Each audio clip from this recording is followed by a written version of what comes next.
Muito bem, seja bem-vindo à nossa escola sabatina, que você possa participar conosco, fazer os seus comentários, fazer a tua pergunta através dos nossos campos de comentários, seja que estando você assistindo pelo Facebook ou pelo YouTube da nossa igreja. Fique à vontade de participar conosco nesse estudo que será abençoado. Nós temos conosco aqui o pastor Moisés Lopes Sanches Júnior. Ele com certeza fará mais uma grande apresentação aqui, esclarecerá muitos assuntos da lição dessa semana e sem dúvida alguma será uma bênção para todos nós. Eu quero convidá-lo nesse momento a orar conosco.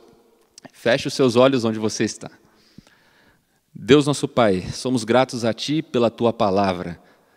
Somos gratos porque diariamente, durante essa semana, estudamos a lição e vemos, ó Pai, percebemos o poder do Seu Santo Espírito guiando a missão. Louvado seja o Teu nome, porque agora poderemos estudar e nos aprofundar ainda mais. Que o Senhor abençoe o pastor Moisés aqui e também cada pessoa que está acompanhando, para que juntos, ó Pai, por meio de comentários, de perguntas e de respostas, possamos aprender ainda mais. Oramos por isso em nome de Jesus. Amém. Então, eu quero mais uma vez cumprimentar aqui o pastor Moisés, que está conosco, e para mais essa lição da Escola Sabatina, seja bem-vindo, pastor Moisés.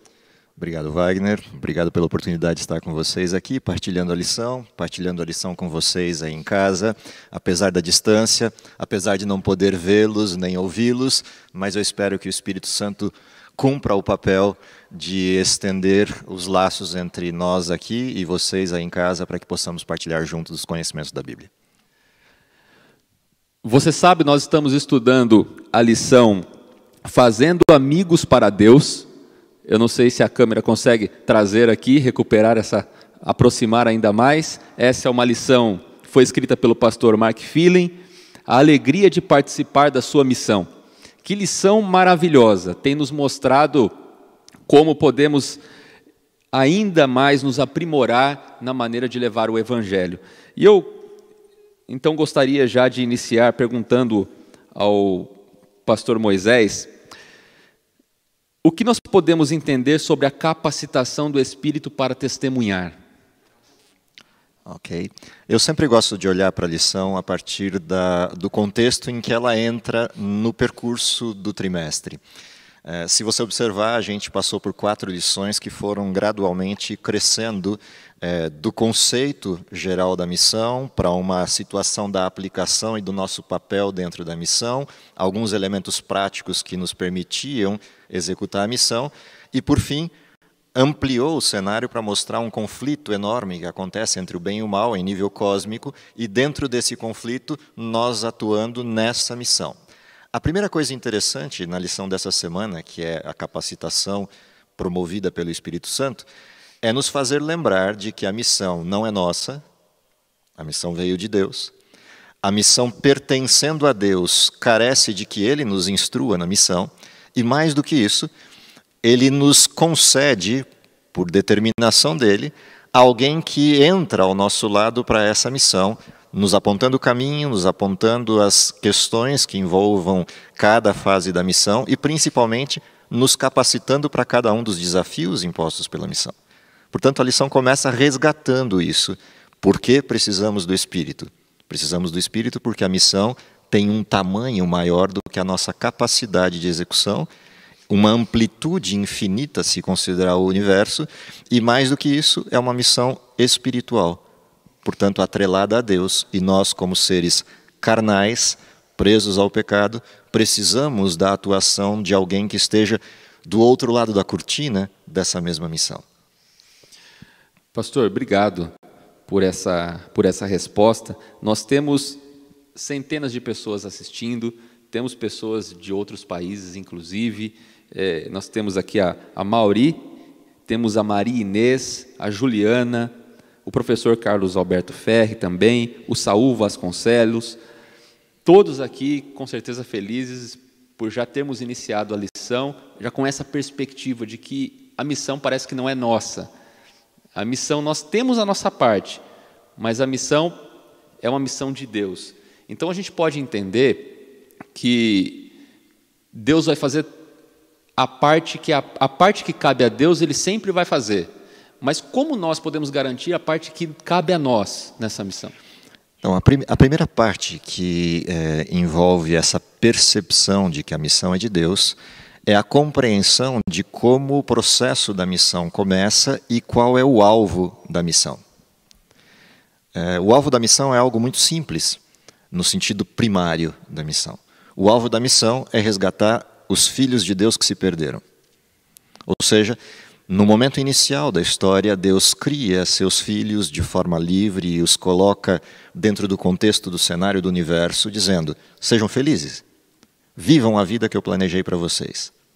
Em algum momento a rebelião acontece e esses filhos se descolam de Deus. Qual é a missão? É o resgate.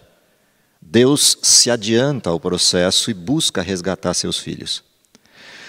A parte interessante da nossa participação na missão é que Deus diz assim: você entendeu isso, você entendeu que era meu filho e você aceitou voltar para casa.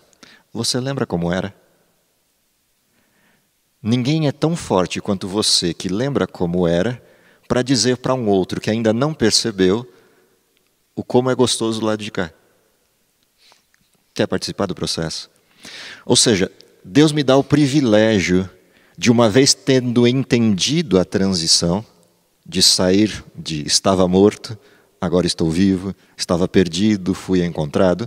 Ele me dá o privilégio de partilhar tanto da alegria de estar aqui, quanto da sensação do que era estar sozinho do outro lado.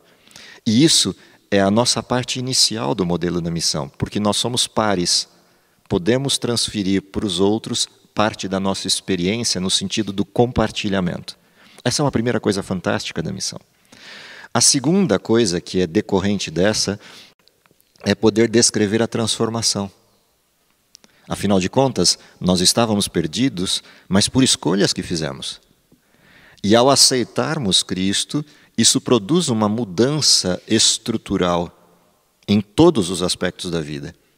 E a gente pode compartilhar os desafios dessa mudança, as dificuldades que enfrentamos no processo, ainda as fases que temos para mudar e que não somos perfeitos e não atingimos a estrutura. Ou seja, são uma porção de coisas que fizeram parte dessa transição que é possível compartilhar. E o Espírito Santo é quem nos faz recordar, nos faz perceber e principalmente identificar de forma muito precisa qual parte desse contato empático, se a gente pode usar uma palavra assim, é importante naquele momento para cada pessoa. Essas coisas são fantásticas no privilégio que Deus nos concede de trabalhar com Ele na missão. Obrigado mais uma vez. Eu queria me reportar a você que está aqui acompanhando a lição de Escola Sabatina. Eu estou aqui com o meu celular acessando o canal do YouTube.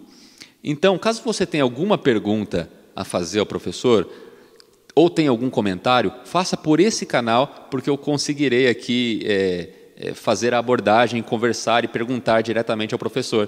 Tudo bem? Podemos combinar assim? Fique à vontade de participar como se estivesse em uma lição presencialmente, porque de fato nós estamos aqui e você está aí e nada impede que a sua pergunta chegue aqui ao professor para que ele possa esclarecê-lo. No canal do YouTube, eu acho que eu estou no canal do YouTube do Viva 7 nesse momento. Eu queria que você participasse conosco aqui desse canal. Nós, no próximo sábado, estaremos também enfatizando a sua participação no canal da igreja. Nós estamos fazendo esse processo de transição. Mas, por enquanto, como temos mais pessoas acessando esse primeiro canal do Viva 7, faça seus comentários aqui. Pastor Moisés, eu tenho uma pergunta, a partir daquilo que foi colocado aqui. Eu posso considerar, então, que a missão não existe missão sem uma prévia transformação? Essa não é só uma presunção, é a realidade do processo. Ou seja, a missão ela é executada por pessoas transformadas. A missão é executada por pessoas que aceitaram voltar para casa. Ou seja, Deus nos fez um convite, volta para casa, eu aceitei o convite, imediatamente ao voltar, Deus me faz recordar. Número 1, que existiam pessoas em casa e saíram. Número 2, que existem pessoas que não estiveram em casa e precisam saber que existe casa. E número 3, essas pessoas estão espalhadas pelo mundo inteiro. Se você olhar o texto de Isaías 49, ele pontua isso de forma muito clara, né? Deus achou que era muito pouco, ele me chamou para ser servo, mas achou que era muito pouco eu ser servo só para resgatar os filhos de Israel. E me deu a missão de ser luz aos gentios. Mas isso também era pouco. E aí ele vira para mim e diz, eu quero que você seja a minha salvação até os confins da terra. Portanto, há uma questão importante aqui. É uma vez que eu compreendi e aceitei a transformação que eu estou apto a iniciar o processo de compartilhar isso. Essa é a grande questão. A parte bonita da lição dessa semana é que ela começa trazendo um termo, embora a gente não vai descer na questão dos filigranas da discussão do grego, mas tem uma palavrinha que é importante na lição, logo na abertura, acho que na segunda-feira, que é a palavra paracletos. Na hora que Deus diz, eu preciso de você e gostaria que você estivesse junto na missão, imediatamente ele já traz um pacote junto, ele envia alguém. A palavra paracletos tem algo muito bonito nela. Deus coloca alguém do meu lado para me ajudar. E essa palavra tem tudo a ver com você, mais até do que comigo, porque a palavra paracletos, na versão de João, na carta dele, é traduzida como advogado. E o advogado, no perfil do advogado concedido pelo Estado, no caso, Deus. Ou seja, aquele advogado que eu não pedi, aquele advogado que alguém me concedeu, pôs do meu lado e falou, vai tranquilo, você tem alguém do teu lado que vai te ajudar em todas as coisas que você precisar. Portanto, não se sinta pequeno na missão, não se sinta incapaz para a missão. Eu pus alguém do teu lado para isso não ser um problema. Essa coisa é fantástica na forma como Deus nos convoca. E interessante, pensando justamente nessa ideia de que nós temos alguém, um Espírito Santo, como nosso advogado, nos surge a ideia de que nós precisamos de ajuda. Algo que a gente não consegue fazer, somente o Espírito Santo pode fazer. E eu fico pensando, pastor, que muitas vezes nós deixamos de fazer a missão por considerar a nossa própria história. Por olhar e ver que nós temos talvez um passado que não nos recomende, ou algo que possa ser um obstáculo à realização da missão. Você acha que existe uma alternativa para alguém que tinha uma vida, que tinha dificuldades e depois agora essa pessoa se tornar um missionário? Vamos inverter a situação e vamos pensar na vida de alguém que está se sentindo assim e não conhece Deus. Aí você entende qual é o papel. Imagina que você seja um ladrão, seja um bandido de qualquer natureza, ou seja uma pessoa que cometeu um erro muito sério que produziu vergonha no lugar onde você está, e você está se sentindo como uma pessoa excluída de todas as possibilidades de convívio. Afinal de contas, todo mundo vai se lembrar do seu pecado. Qual é a melhor pessoa que poderia chegar para você e dizer, tem saída? Alguém que nunca experimentou aquilo, ou alguém que sabe exatamente o que é estar ali? Esse é um outro lado da história. Ou seja, quando eu vivi uma história que por algum motivo me produziu essa mesma sensação, há pessoas que estarão convivendo com essa mesma história. O ladrão na cruz converteu muito mais gente do alto da cruz e de quem ele era, do que poderia ter feito em outras circunstâncias. Quantas pessoas numa prisão se depararam com a história e viram que mesmo ali, naquelas condições, ele tinha a oportunidade de dizer, eu aceito, lembra-te de mim quando chegares no teu reino. E a resposta de Jesus certeira, fique tranquilo, tua fé te salvou, você vai estar comigo no meu reino quando ele for implementado. Essa segurança e essa paz atinge as pessoas. E o curioso é que não depende do tipo do pecado, porque todos são pecadores. A distinção é que para cada conjunto desses, existe um outro conjunto fora do redil, necessitando dessa experiência. Seja qual ela for, uma experiência grotesca ou uma experiência simples, de um erro comum, trivial até, mas que martiriza algumas pessoas. Portanto, a vergonha, ela é substituída num segundo momento pela certeza de que a graça supera isso, produzindo uma paz que excede o entendimento. E isso invade o coração das pessoas e transforma as pessoas no sentido de perceber, sim, tem saída até mesmo para mim. Ou seja, a ideia de que a história de vida que nós temos, ela é um instrumento poderoso para ser usado na missão. Se usado pelo Espírito Santo, é um instrumento transformador poderoso. Não importa o que tenha acontecido, se nós passamos pelo processo de transformação, essa história já é o ponto de alavancagem para a gente fazer nosso trabalho pessoal. Eu queria ler aqui um comentário do Saul Vasconcelos. Ele diz assim: a missão também precisa de uma preparação, de uma capacitação. Qual seria essa capacitação? É importante a gente observar que o Espírito Santo é descrito na Bíblia, principalmente em João, com funções, com um processo de atividade. A atividade dele passa, na primeira instância, se a gente olhar a missão primária, convencer do pecado. Bom, então quer dizer que quando o Espírito Santo chega perto de mim e eu o percebo e eu começo a me identificar com ele, a sensação de culpa aflora. Eu vejo que eu sou pecador. Essa sensação de culpa seria insuportável. O que ele faz imediatamente? Me carrega para os braços da justiça, me aponta a Cristo e me diz, tem saída. E aí isso pacifica o coração. Qual é o risco aqui? É de eu gostar tanto dessa graça que pacificou o coração, que eu me deito, descanso, relaxo e está tudo certo. Ele imediatamente me transfere para uma outra cena, o juízo. E aí eu percebo que aquela cena da culpa tende a querer voltar. E aí imediatamente ele me mostra quem dentro do tribunal.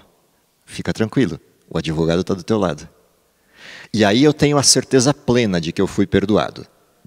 Mas isso não é suficiente.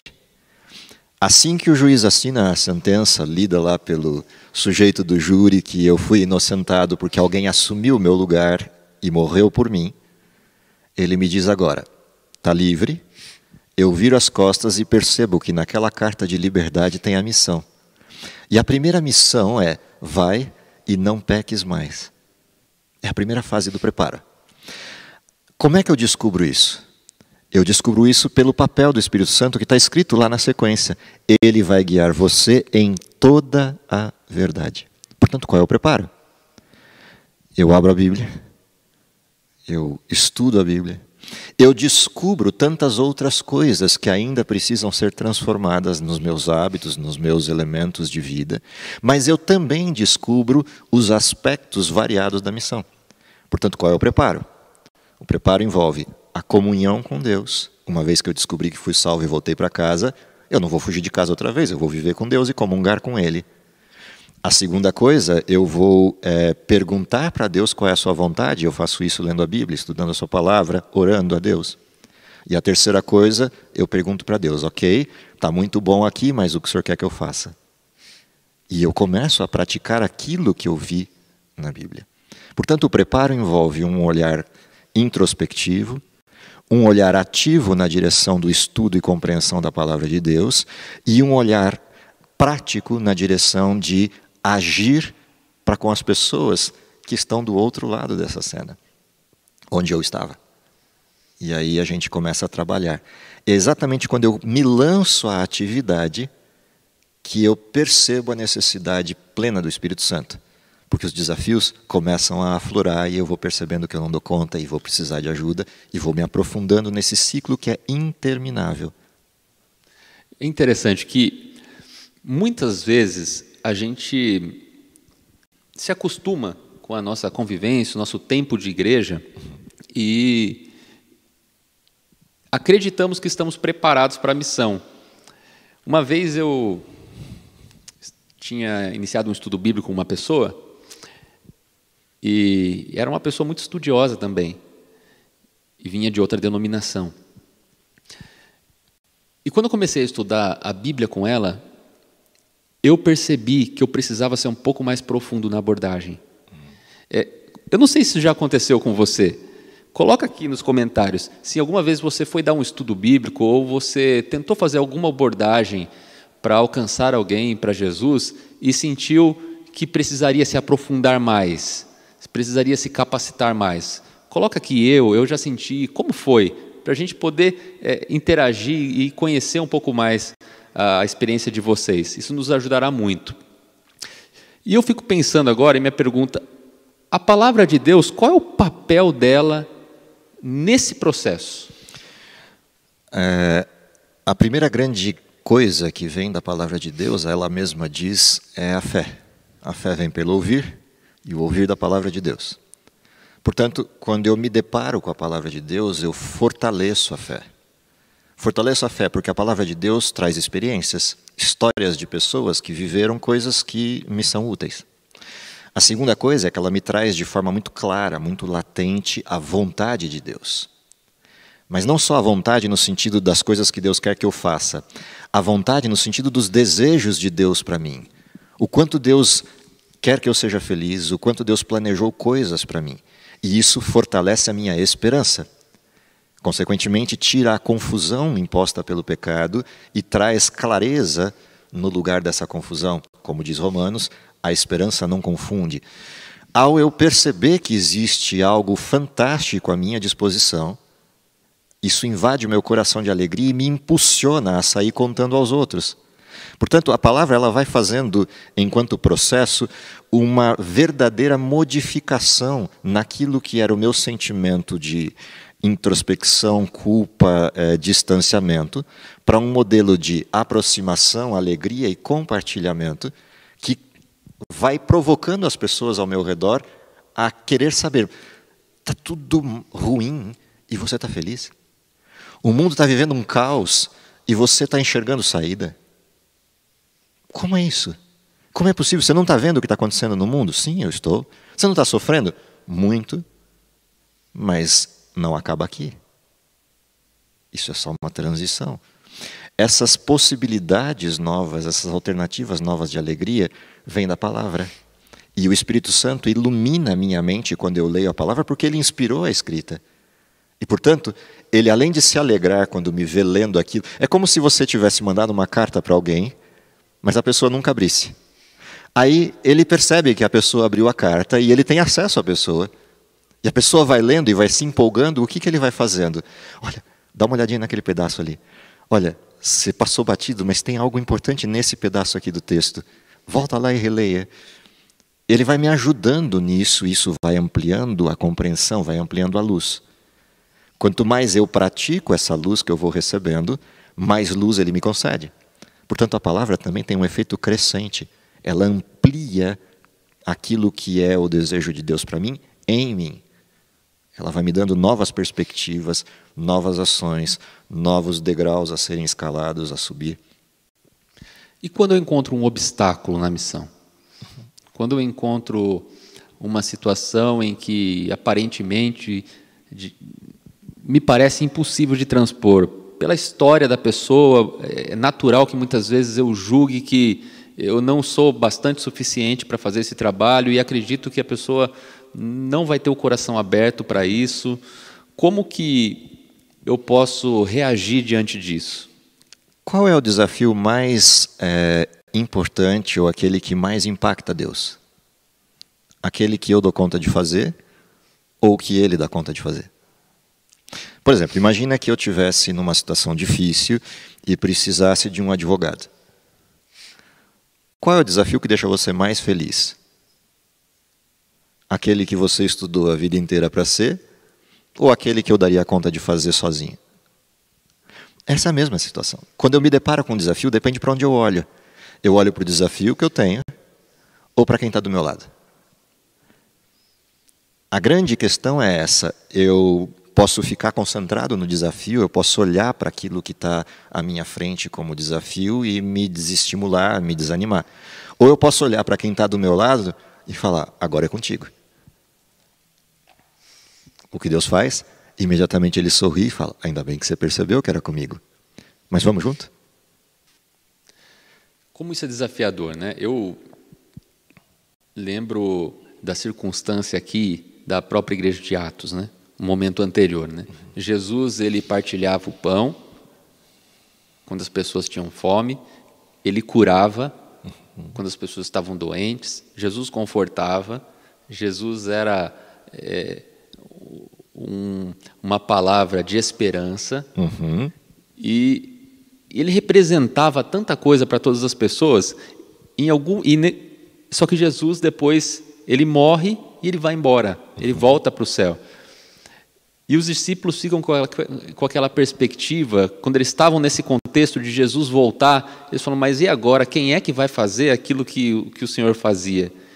E a palavra que foi dada para eles é, vocês vão fazer. E o mesmo poder que esteve comigo estará com vocês.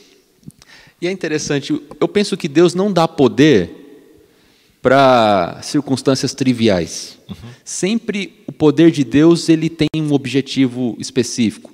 A Bíblia vai dizer que a palavra que Deus disser não volta para ele vazia, ou seja, ela tem direção, ela tem propósito e ela vai cumprir o propósito. E o Espírito Santo, ele tem propósito. Uma forma de nós alicerçarmos a nossa fé e caminharmos com o Espírito Santo, certamente é essa interação, é trabalharmos juntos, né?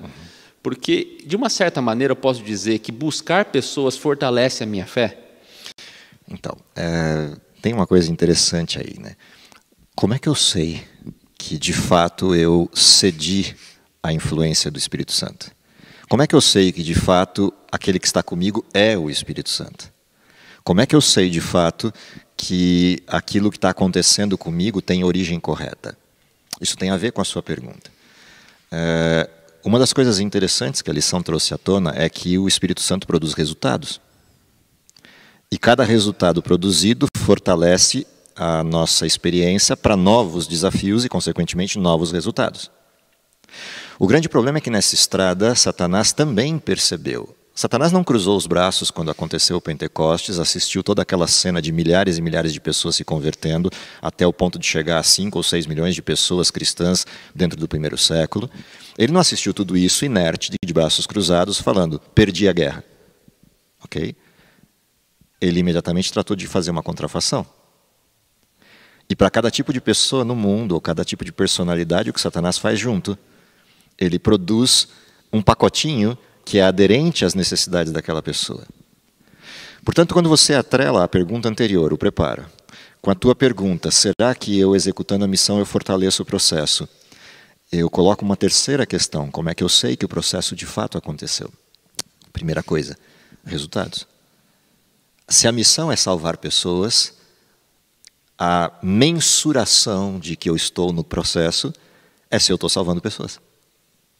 Há um risco no mundo de eu atuar no mundo num nível superficial de ajuda às pessoas e esquecer que a ajuda tem propósito. De eu atuar no sentido do conforto da amizade com as pessoas, que é método, e confundir o método com o resultado. Portanto, para eu me fortalecer de fato na fé, a missão tem que estar dando resultado, tem que estar produzindo frutos. O problema é que os frutos também são produzidos por Satanás. Aliás, em maior quantidade, se a gente observar com olhos humanos, do que os frutos da verdade. Então eu preciso atrelar a percepção do resultado com a prática do resultado, que é o que me permite perceber se o fruto que eu estou produzindo é idêntico ao fruto bíblico. E aí você junta os desenhos para entender por que é o Espírito Santo que me permite perceber isso e por que a atuação dele é importante. Porque senão, ou eu fico preso a um desenho de uma verdade superficial, de graça, ou fico preso a um pragmatismo barato de números. A junção desses dois elementos para o fruto do Espírito pleno é o que me permite perceber que a efetividade aconteceu e isto fortalece a fé. É este tipo de resultado que torna a fé viva. Milhares de pessoas se juntavam ao Evangelho na sua forma plena. Havia uma transformação idêntica à que os que pregaram vivenciaram. E é isso que permitia o fortalecimento. E como que a gente compatibiliza isso, Moisés, com aquela frase: pregue, se necessário, use as palavras. Porque a impressão que a gente dá é que quando a gente faz isso, só vivendo uma vida, expondo bons princípios, seguindo a fé, a gente também está pregando o Evangelho. Mas como a gente pode daí mensurar os resultados, saber que nós estamos na missão? Então, o detalhe é que viver o Evangelho é a minha obrigação da fase 1, transformação. Mas a missão não é viver o Evangelho. A missão é testemunhar e pregar o Evangelho. Portanto, quando eu falo em pregar, uma coisa é você falar em pregar no sentido de assumir um púlpito, dar um estudo bíblico. Isso é uma questão do pregar. A outra questão do pregar é dar razão da sua fé. É responder ao mundo por que está acontecendo algo diferente com você. É ter uma palavra certa ao mundo na direção da verdade quando algum conflito ou alguma situação de dificuldade ou tristeza acontecem. Para isso existir, eu preciso estar com essa palavra pronta. Portanto, há uma missão intencional. Ou seja, o Evangelho não é simplesmente eu viver o Evangelho e esperar que as pessoas me procurem. O Evangelho também é eu estar disponível no sentido intencional de eu estou convidando as pessoas a enxergar as coisas de uma maneira diferente. Eu estou dizendo para elas que o mundo tem outro tipo de saída. Eu volto para casa e faço um planejamento estratégico olhando, Deus, o que o Senhor me concedeu de talento? Este. O que o Senhor não me concedeu, entre aspas. O Senhor não me concedeu. O que eu tenho dificuldades nisso. Aí eu encontro uma pessoa que não tem essa dificuldade que eu tenho. E eu digo, olha, minha dificuldade é essa. Esse é um talento que você tem. Por sua vez, eu tenho este. Vamos juntar? Você faz a parte que eu não consigo, eu faço... Intencionalmente eu vou trabalhando o processo. E na direção de quem? Olha, vamos atuar na direção desta pessoa ou destas pessoas.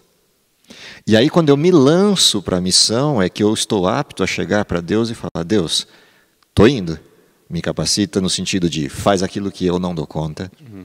Mostra se é para lá mesmo. Ou faz como Paulo, me impede de ir para lá até que apareça a brecha para a Macedônia. Tudo isso faz parte de um desenvolvimento intencional. O problema é que às vezes a gente cruza os braços e não desenvolve essa estrutura intencional, esse agir.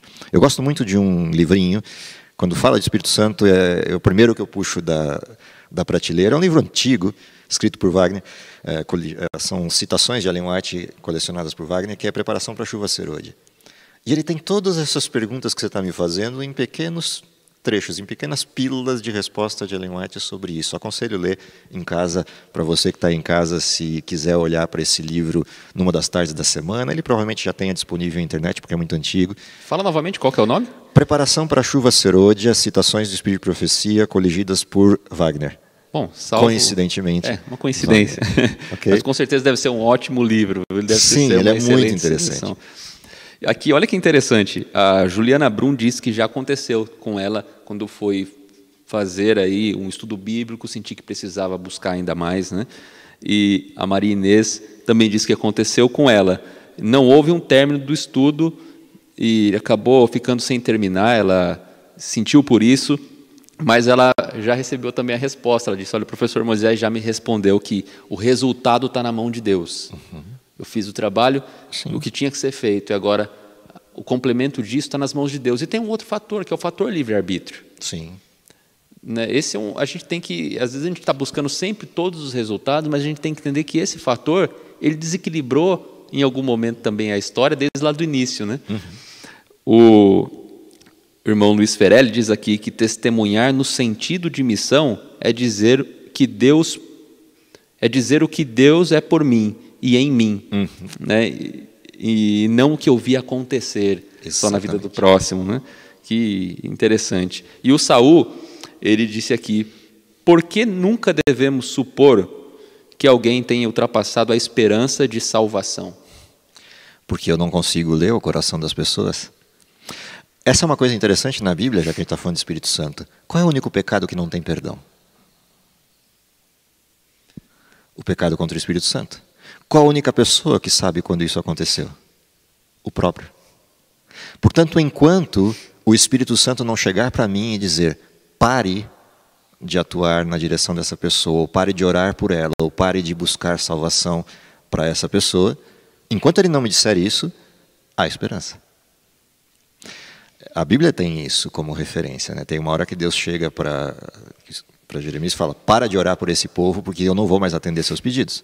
Mas enquanto isso não acontece, como eu não vejo o coração, eu sempre parto do pressuposto de que o poço ainda não chegou no fundo.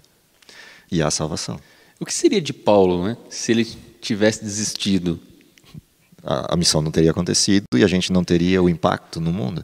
Situações em que Paulo pregou o evangelho e a pessoa assim, tantas vezes, né, na hora fecharam as portas. E Jesus? Jesus, né? Pega Pedro. 3 anos e meio. 3 anos e meio de convivência, 24 horas por dia, 7 dias por semana, não é pouca coisa. Ok? O que acontece com Pedro no final? Nega Jesus. E se Jesus tivesse desistido de Pedro quando Pedro negou? Olha a descrição no Desejar de Todas as Nações do momento em que o galo canta. Pedro levanta os olhos, ele escuta o galo, ele lembra da cena e a primeira coisa que ele vê é Jesus. Mas não é uma cena qualquer. Ele vê nos olhos de Jesus perdão. E na mesma cena ele vê uma mão que se levanta e desce e esbofeteia o rosto de Jesus. Tudo isso junto num segundo mágico, entre aspas a palavra, de salvação. O que diz o texto? Pedro sai e chora amargamente, mas não em qualquer lugar. Ele sai correndo como se fosse um sujeito desvairado, perdido na noite, na madrugada. E o Espírito conduz exatamente ao lugar onde Jesus, nos momentos anteriores, suava sangue. E ali na mesma rocha, na mesma pedra, no mesmo lugar, Pedro se quebra. E se Jesus tivesse desistido dele? Nem de Judas Jesus desistiu. No último momento, no último segundo, Jesus ainda vira para ele: você tem certeza que com um beijo você vai me trair? Você tem certeza do que você está fazendo? Não há desistência. Como é maravilhoso, né? A gente muitas vezes tem que vencer a ideia de que a missão é um caminho fácil, né? Nós vamos encontrar sempre obstáculos, né? Eu acho que quando a gente entende isso, a gente vai buscar cada vez mais poder, né? Sim. E porque a missão, ela vai tirar a gente da nossa zona de conforto, Moisés? Não tenha dúvida. Se a missão começa com o convencimento do pecado, não há dúvida alguma de que ela nos tirará da zona de conforto. Se a missão nos leva diante do juízo, não há dúvida que ela nos tira da zona de conforto. Mas principalmente, se a missão nos leva a sair de casa, ela nos tira da zona de conforto. É como um exército na batalha. Não existe a guerra em casa. A guerra está no campo de batalha.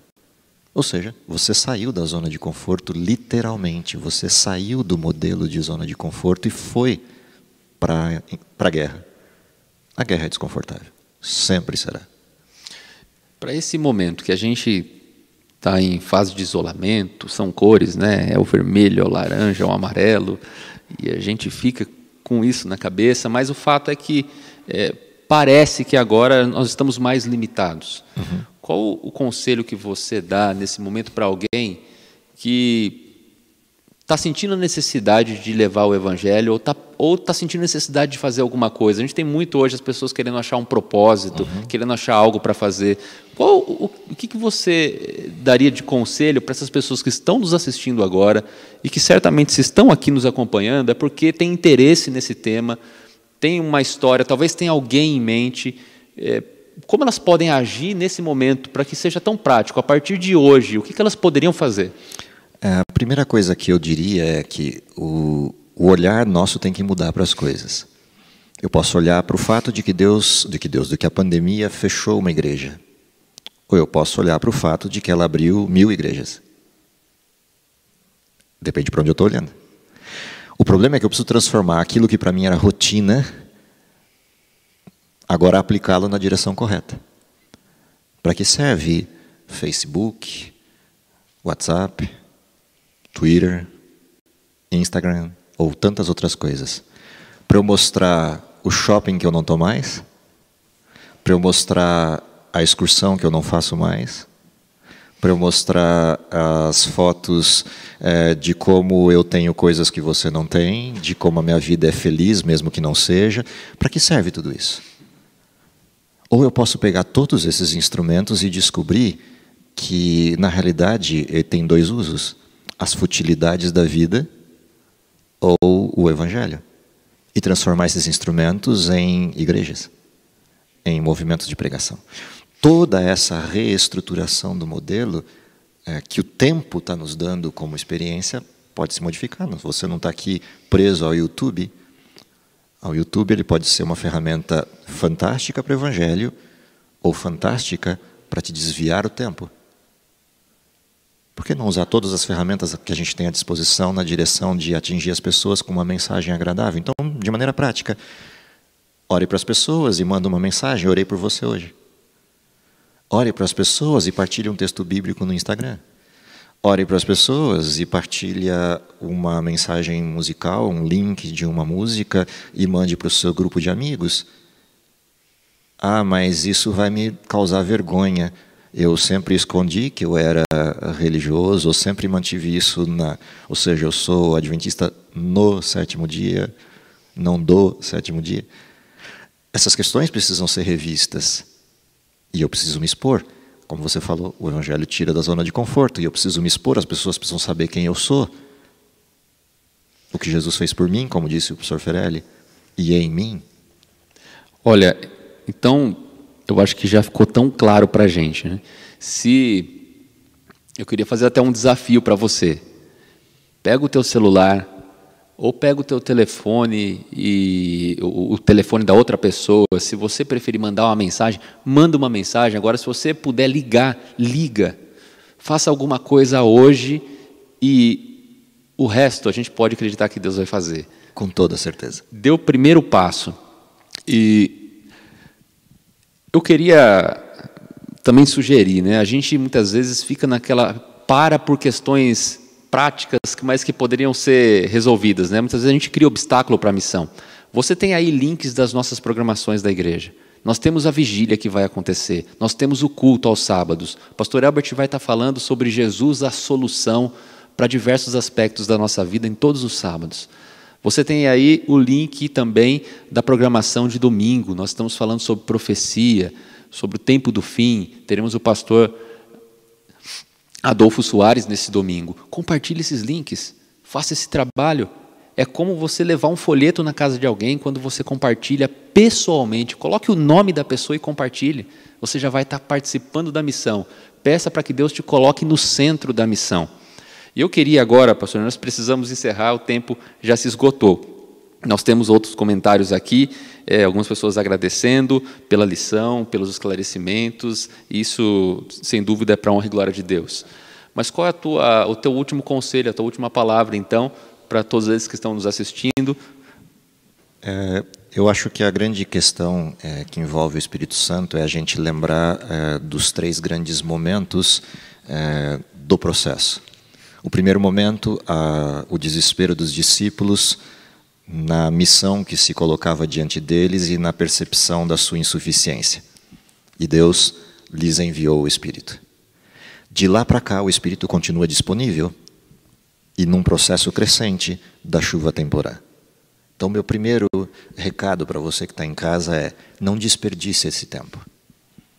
O Espírito Santo está disponível, vivemos o período da chuva temporã, temos graus de liberdade, aproveite esse tempo. Aprofunde o seu relacionamento com Deus, estude a sua palavra, mas principalmente peça a Deus que atue no seu coração pela pessoa do Espírito Santo na transformação necessária, apagando as questões que nos roubam a atenção ou nos roubam a missão. E a terceira questão nessa sequência, nesse terceiro momento, é olhar para frente e suplicar a Deus pelo poder da manifestação do Espírito na sua intensidade máxima uma segunda vez. Ou seja, acredite que a chuva serôdia é uma realidade, acredite que o Espírito Santo está ansioso para derramar poder na dimensão do primeiro Pentecostes, mas em tamanho muito mais amplo, como Joel 2 descreve. Peça isso, mas lembre-se, e nunca esqueça disso, de que só vai conseguir perceber a chuva serôdia e recebê-la aquele que desfrutar do tempo atual na chuva temporã, permitindo a transformação do coração, permitindo-se ser usado pelo Espírito na missão e, acima de tudo, cumprir a missão de maneira prática, de maneira direta. E aí, no momento certo, você sentirá aquilo que é o poder do Espírito Santo na sua forma mais plena para concluir a obra e Mateus 24:14 chegar à sua plenitude, ao seu elemento máximo da pregação do Evangelho ao mundo todo. Pastor, muito obrigado. Chegamos ao fim da nossa lição. Infelizmente, poderíamos conversar aqui muito mais, é um assunto interessante, mas a lição continua. Na semana que vem, nós estudaremos o tema possibilidades ilimitadas. Então, você é nosso convidado para estudarmos durante a semana e aqui no sábado participarmos juntos. Nós aprendemos muito mais quando você comenta, quando você participa, divide também as suas impressões e, sem dúvida alguma, Deus nos abençoa de maneira muito maior ainda. Pastor, eu queria convidar então para fazer uma oração para encerrarmos aqui a nossa lição Escola Sabatina. Vamos orar? Querido Pai que está nos céus, te agradecemos porque temos a certeza de que não estamos sozinhos.